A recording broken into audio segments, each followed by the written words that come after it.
Wait a minute. So you're telling me that my entire schedule of releases, including this very rankings video, got postponed because the Tennessee Titans didn't follow protocol. And so they put the Bills and the Titans on Tuesday Night Football. And that's the performance that the Bills put up? Now you're getting ranked number 32. Right above the Jets, who are 33.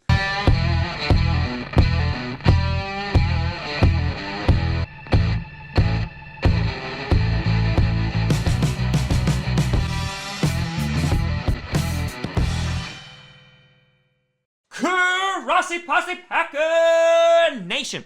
Welcome to another episode of Podcast, the podcast where you don't have to be a Packers fan, but it sure does help. I'm your host, Tom. Can we never have Tuesday Night Football again? Grossi, and today we'll be ranking the top 10 teams heading into Week 6 of the NFL. Before we get to that, I want a big shout out and thank you to some brand new patrons and YouTube members. First, over on the Patreon side of things, we have Joey Overstreet. Then we have the Vikings should change their logo since it's a historically inaccurate stereotypes of my Norse heritage because of how stupid.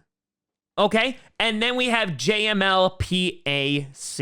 A big shout out and thank you to you all. Over on the YouTube side of things, we have Vehicle Ranks. We have Luke Steelers 16-0 How. We have Timmy 27-27, David Coleman, Texan Hoosier 89, Greg Y, the Bengals Davis, Alex Lee, Feathers 5252, Bryce Owen, Castor Troy 89 Gaming, King of Dixie, the adjoining DED, Clubby, Young Yurgi, and Joseph Boyce. A big shout out and thank you to everybody. So, this was a crazy ass week in the NFL. Not only because we had Tuesday Night Football, but you also had the Bears beating the Buccaneers, which seemed like 6 years ago, but it was just last Thursday. On top of that, you had the 49ers getting spanked by the Dolphins. There was just craziness abound, and I'm just glad that the Green Bay Packers were able to avoid that. But that being said, let's jump into the top 10. Number 10.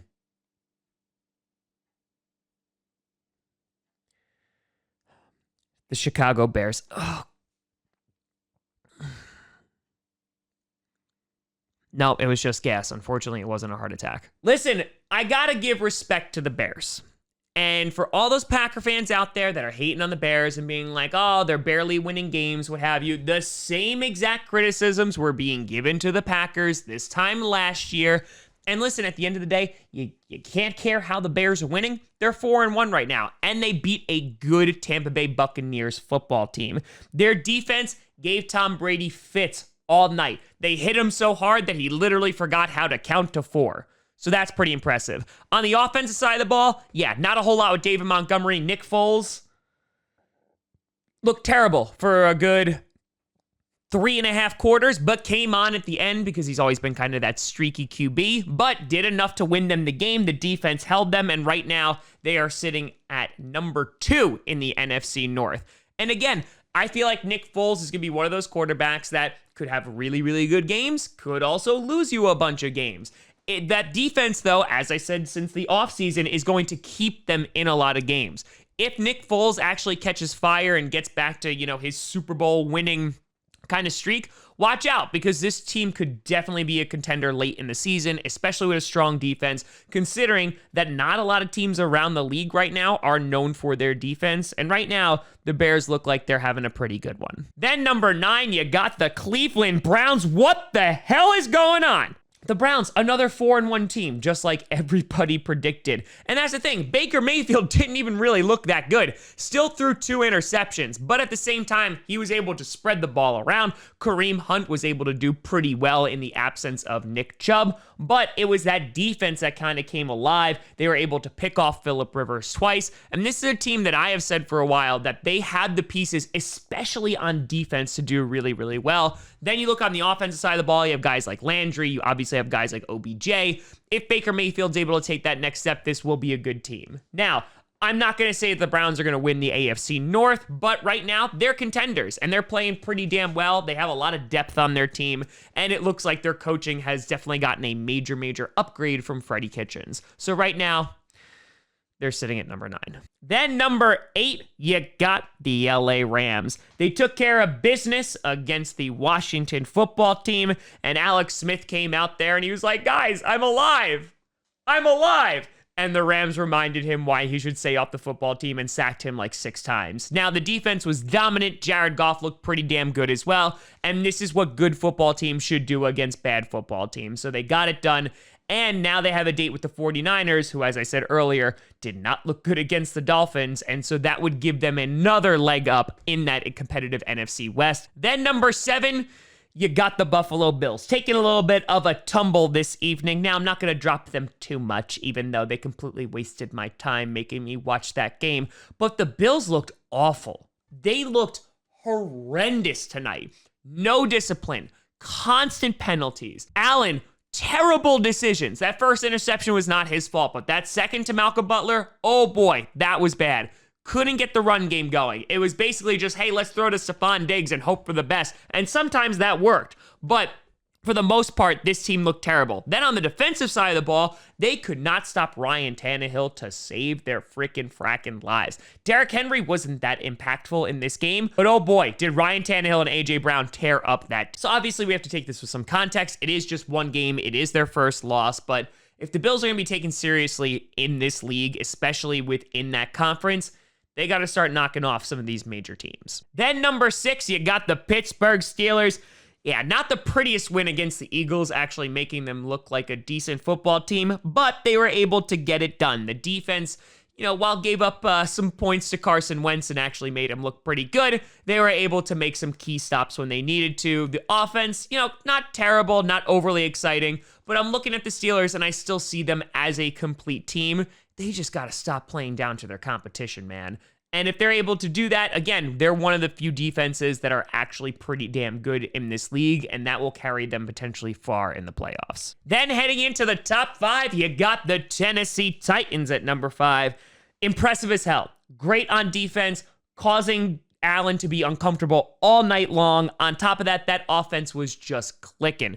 Didn't really need a whole lot of Derrick Henry, like I said before, but they were able to swap in with a number of different running backs, a whole bunch of different looks. They got a bunch of different receivers involved, and Ryan Tannehill ran all over that Bills defense, just like you would expect Josh Allen to do against the Titans.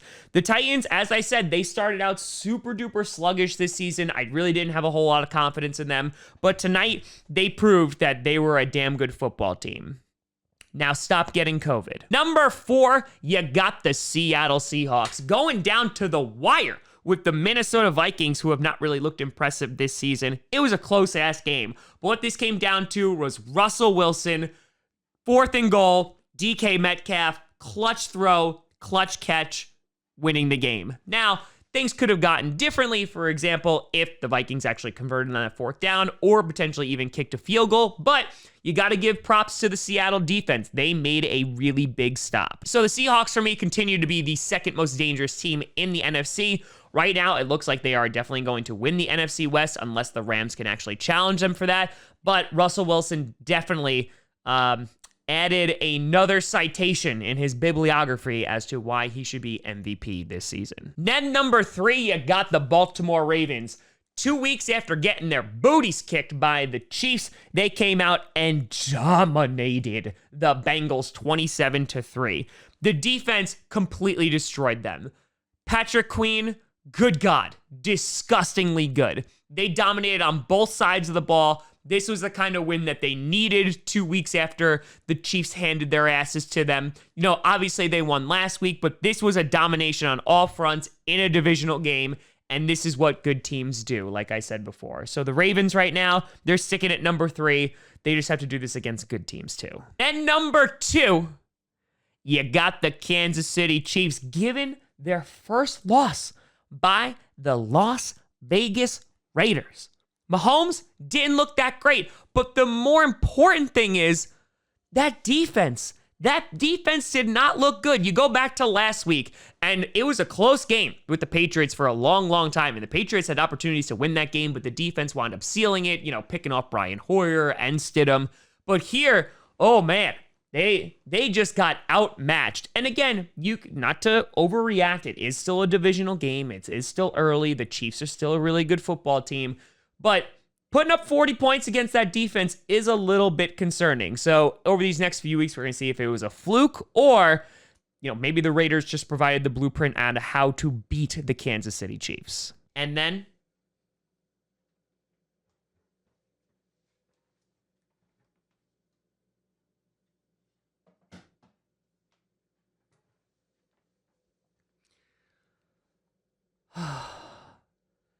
your number one in the power rankings, Green Bay Packers.